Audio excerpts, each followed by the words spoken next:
Bonjour à toutes et à tous, bienvenue à la leçon de l'unité 7, leçon 2 hein, de Odyssée B2. Dans cette leçon, nous allons aborder la page 92-93 qui va consister à travailler la concession, point grammatical, et à s'intéresser à la pollution, à l'environnement, hein, en termes de vocabulaire. Et nous verrons une argumentation afin de regarder comment on peut euh, argumenter une prise de position, c'est-à-dire la défendre. Donc, je vous invite à vous rendre à la page 92-93 que voilà, et nous allons commencer par l'expression de la concession.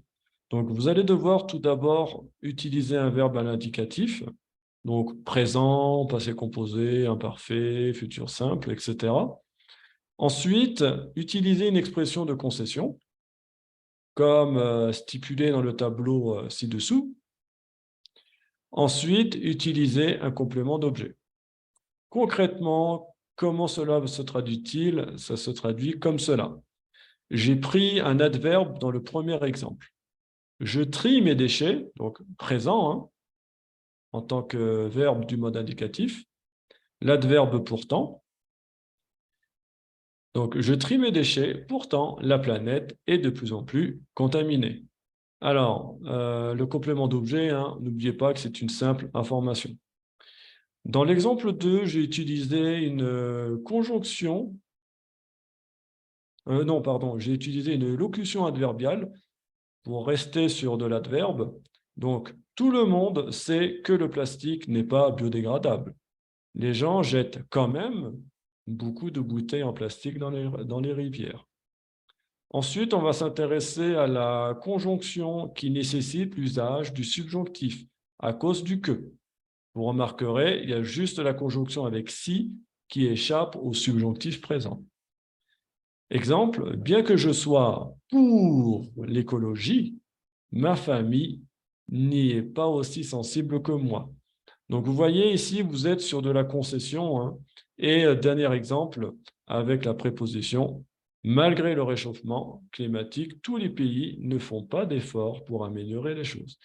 Alors, c'est un peu particulier, hein, donc essayez de ne pas confondre, mais la concession va toujours, au sein de sa structure, produire un effet d'opposition.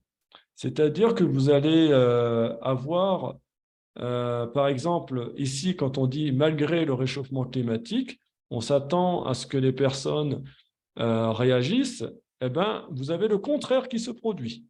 Tous les pays ne font pas d'efforts pour améliorer les choses. C'est assez contradictoire quand on est au courant qu'il y a un problème de ne pas solutionner le problème. Donc, il y a cet aspect contradictoire dans la concession, alors que dans l'opposition, pas du tout. Dans l'opposition qu'on a vu précédemment, on avait juste de l'illogisme. On avait un phénomène illogique. Là, tout est logique, mais c'est opposé. Voilà en quoi consiste la concession. Ensuite, on va s'attaquer au vocabulaire. Donc, on va commencer par plastique jetable, plastique à usage unique, qui sont des termes assez familiers qui désignent des sacs et des bouteilles en plastique. Ensuite, vous avez le terme corporation qui concerne les entreprises influentes, donc qui ont un pouvoir financier assez important. Ensuite, vous avez contenant en verre, une bouteille en verre, hein, tout simplement.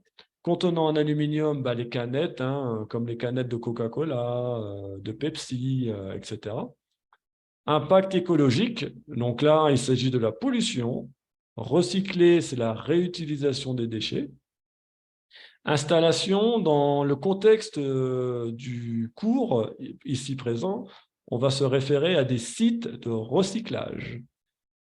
Plastique fossile, c'est le fait d'avoir des plastiques créés avec du pétrole, tout simplement, parce que le pétrole fait partie des matières fossiles. Ensuite, bioplastique, c'est le plastique biodégradable.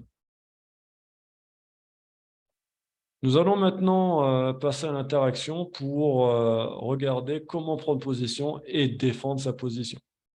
On va prendre le cas d'un journaliste qui interroge le ministre de l'Environnement. Bonjour, Monsieur le ministre. Quel est le programme de la France pour le sommet du G8 en faveur de l'environnement? L'application de sanctions aux entreprises qui ne font pas d'efforts dans le domaine de l'environnement et le versement d'une prime annuelle aux entreprises qui sont de bons élèves dans ce domaine. Cela va nuire à la concurrence entre les entreprises. N'est-ce pas une mauvaise idée? Pour moi, c'est une idée d'avenir. Voulez-vous léguer à vos enfants un bout de terre ou du sable de la Lune?